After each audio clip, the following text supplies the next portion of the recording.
Hey everybody, it's day 20 of Canuary. I'm sorry I missed you guys yesterday. So today I'm gonna make two recipes. We're gonna do a regular cake mix and then a chocolate cake mix. So you'll get two videos today. But happy 20th day of Canuary. I hope you guys are doing cool stuff. I hope you're following along.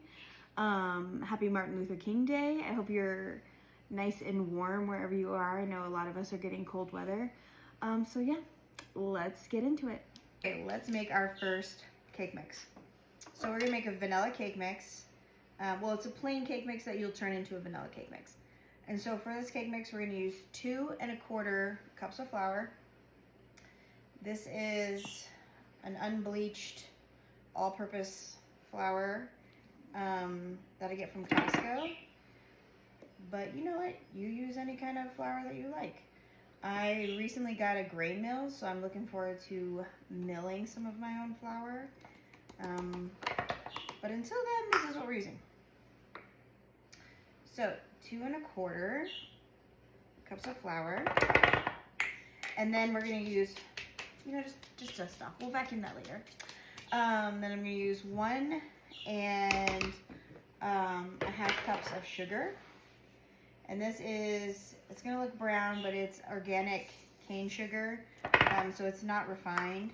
It doesn't have that white color to it. Get in there.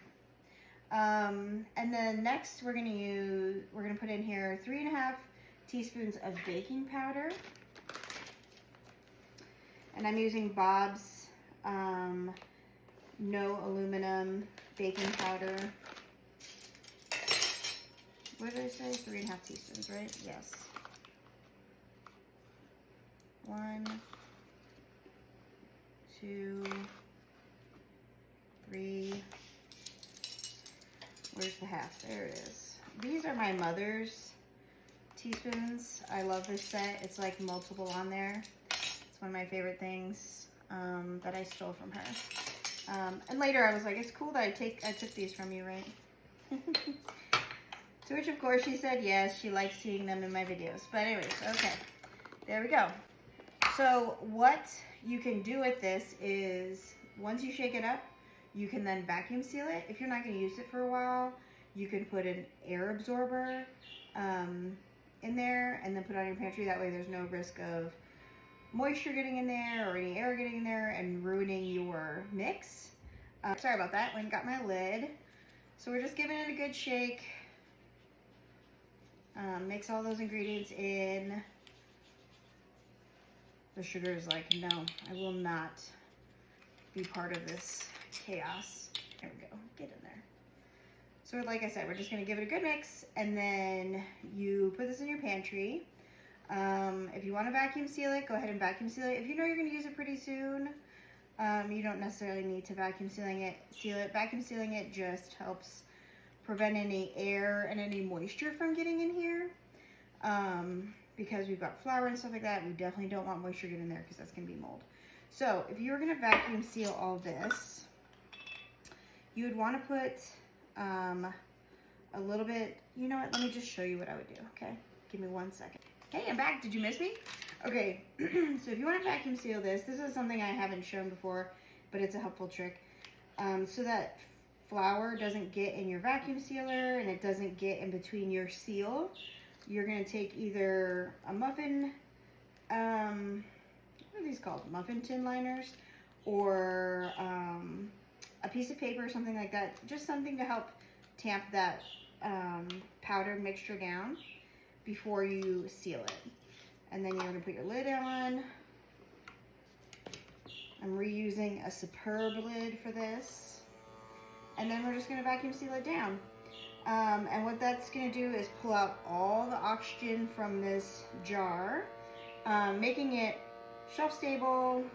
But this will keep sucking all of the air out.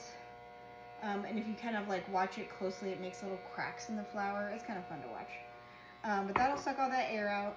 And then you just put on your ring and put it on your shelf for whenever you're ready.